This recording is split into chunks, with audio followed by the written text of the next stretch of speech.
नमस्कार, मैं हूं दिलीप कुमार और आप देख रहे हैं जीएन हाउस।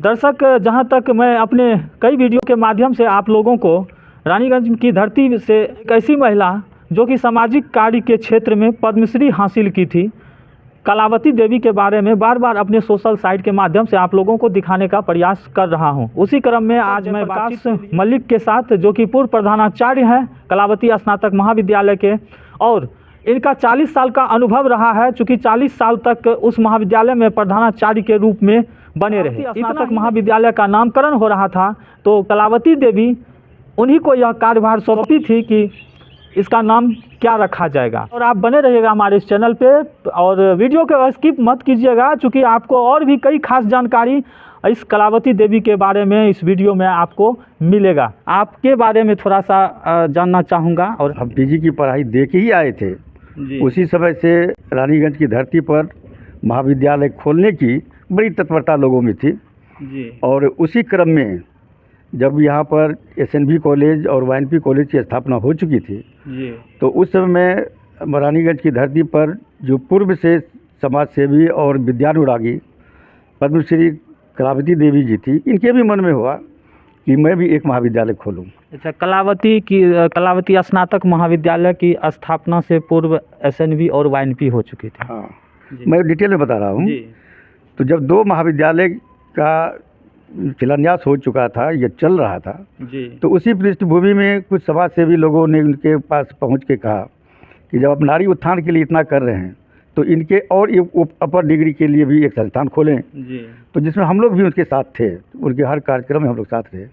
तो कलावती महिला महाविद्यालय की स्थापना की गई। तो हम लोग ऐसे बैठे हुए थे, वो कलावती हाई स्कूल में रहती थी, जी। तो हम लोग उनको दादी दादी कहते थे। अच्छा। तो रिश्ते में भी थी। तो हमने उनको कहा कि जब यहाँ इंटरमीडिएट इतना हो ही गया तो इसके पीछे तुम काहे दौड़ती है, जी। तुम डिग्री कॉलेज की स्थापना करो। जी। तो कहते रे बेटा, ये होगा कैसे, इतना कॉलेज बड़ा हम कैसे खोल पाएंगे। लगभग किस ईस्वी की बात है सर, एक अंदाजा? 1983 की बात है। अच्छा, 83। जी, 83 की बात है। जी। तब इनको जब यह बात हम लोग कहे तो इनको जचा कि जी। ठीक कहते हो।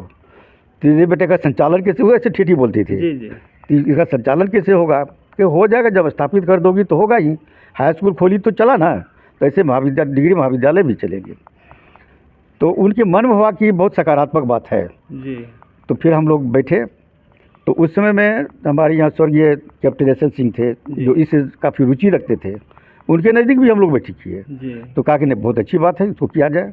तो आम बैठक कैप्टन एस एन सिंह की अध्यक्षता में कलावती स्नातक महाविद्यालय नामकरण करते हुए इसका शिलान्यास किया गया।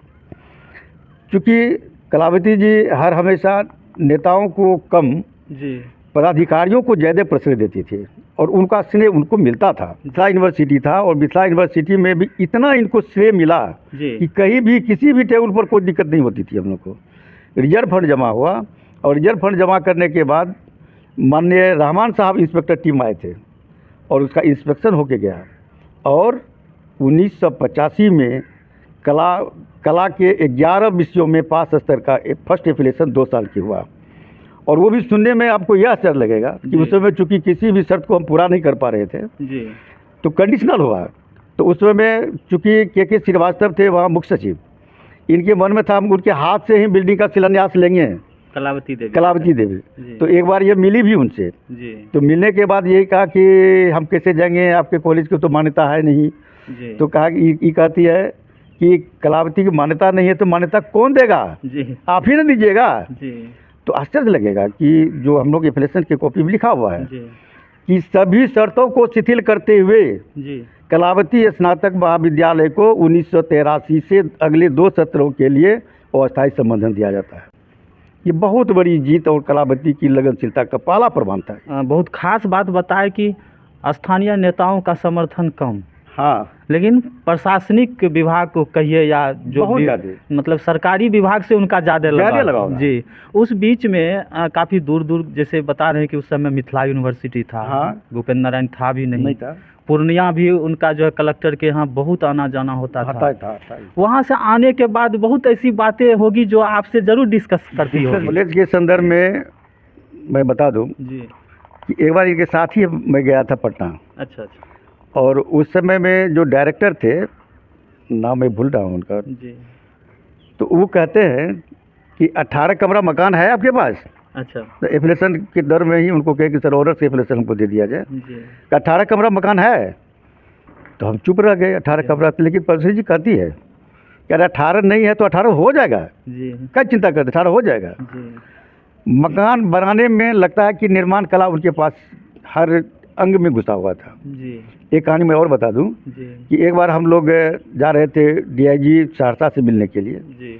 तो रिक्शा पर मैं बैठा हुआ था, दोनों आदमी बैठे हुए थे। जी। तो वो जो क्रॉस कर रहे थे, तो कमिश्नरी ऑफिस आप देखे होइएगा सहरसा का। जी। जी। तो उधर से ही क्रॉस कर रहे थे, क्योंकि मैं सहरसा से बीए पास किया था, जी। तो सारा चीज़ देखा हुआ था। जी। तो चलते चलते वो कहते ई कौन ऑफिस चाहिए। जी। हमके देख लेंगे यहाँ सहरसा के कमिश्नरी ऑफिस चाहिए। जी। तो एना बिल्डिंग बना देवी ना, हम भी ऐसे कहें ये बिल्डिंग बना देवी ना। तो वो 2 तल्ला अभी भी 2 तल्ले मकान है। तो कहल के देखन क्या ना है छो, मन उनके मन में था कि हम इससे भी बढ़िया बनावे, जी। इससे भी बढ़िया बनावे। तो लेकिन उस समय तो 6 कमरा का शिलान्यास किया गया था। शिलान्यास करते करते आधा पोर्शन की ढलाई हुई थी, जी। आधा पोर्शन की ढलाई भी नहीं हो सकी थी। जी। इसी बीच वो गुजर गई, स्वर्गवास हो गई। जी। तो कभी कभी क्या होता था कि वो जो कुछ कागज़ लेके, या कभी अकेले भी जाती थी, अगर कागज़ लेके आती थी तो ये तो छोटा सा का पर्स था। जी। तो पर्स में वो कागज़ समेट के रखती थी। जी। तो अगर कुछ खोजना होता था या कुछ लिखना होता था या लिखाना होता था, तो हमको तुरंत बुला लेती थी जी। कि रे देखें कागज़ कहाँ छो। तो हम भी निकाल के उनको दिखा रहे, पढ़ के दिखा, बता रही है ये, अरे ये ना नहीं है, तो ये ना मोरल छे। जी। इतना उनकी याददाश्त तेज थी। तो खोज के निकाल के देते थे। तब कहते तो अपनी बात बताती थी कि ओरा ई रूप में काम करना छे, ई कहल के मकान बनाना छो, फर्नीचर नहीं छो, ई नहीं छो। तो सारी बात प्रॉब्लम वो रखते थे।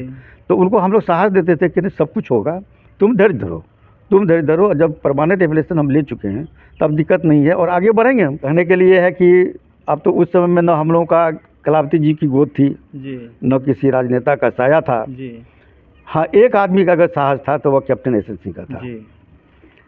अगर समाज के लोग कहे कि हम लोगों ने भी ऐसा किया, तो चूँकि उससे प्रीत हैं, उससे किए हुए लोग हैं, तो जो सहयोग कैप्टन एसएन सिंह से और साहस मिला, शायद अन्य लोग नहीं थे, क्योंकि उस समय में वो अध्यक्ष भी थे, जीबी के। आप जब से ज्वाइन किए थे कलावती स्नातक महाविद्यालय, उससे पहले चलते हैं थोड़ा सा, कुछ ऐसा दिमाग में? धन दौलत आदमी को प्रतिष्ठा नहीं दे सकता है।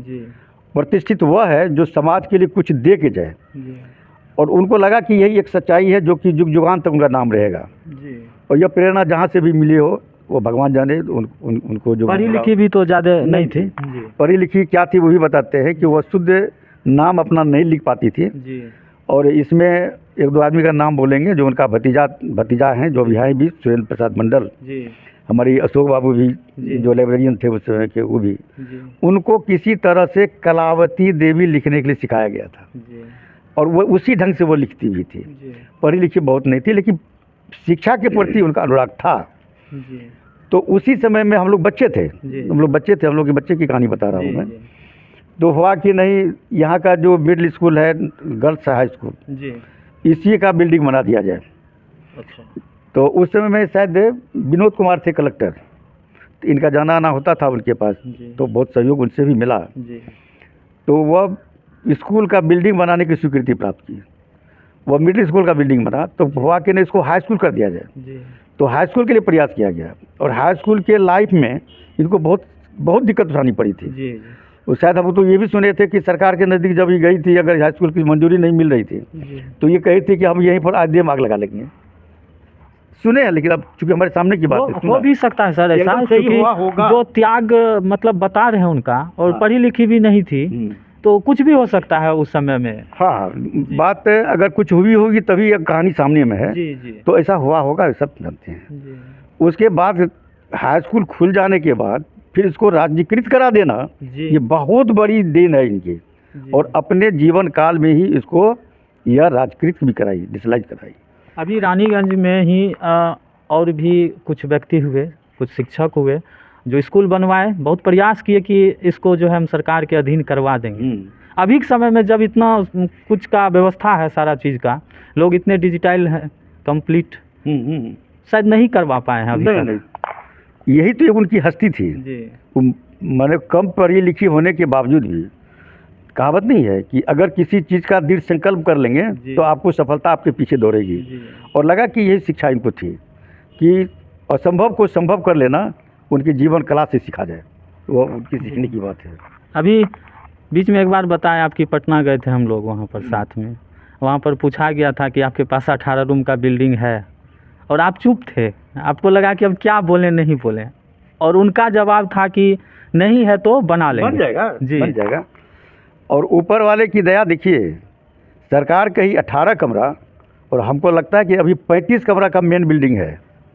उसके बाद यूजीसी के द्वारा हॉस्टल निर्मित है जो 24 कमरे का है जी, मीटिंग हॉल जो अपने समय में ही वो शिलान्यास करवाई थी लेकिन पूरा नहीं कर पाई थी, जी, तो उससे हम लोग अपने प्रयास से भी उसको करवाए, जिसमें कि माननीय सुखदेव पासवान जी का योगदान रहा, उनका अर्थ लगा जी, लेकिन प्रयास हुआ।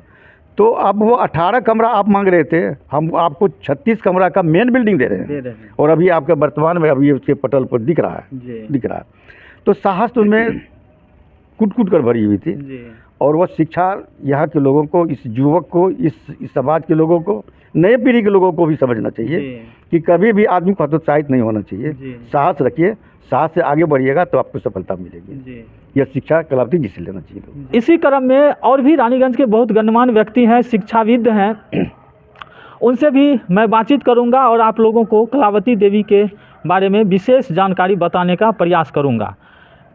लगभग 40 साल का अनुभव जो रहा कलावती देवी स्नातक महाविद्यालय में डॉक्टर जयप्रकाश मल्लिक जी का, उस क्रम में न जाने कितने परेशानियों का सामना करना पड़ा होगा और उसके बाद अपने किए गए कार्यों के लिए जो वो पुरस्कृत हुए हैं, शायद उस समय में सभी बाधाओं को भूल गए होंगे।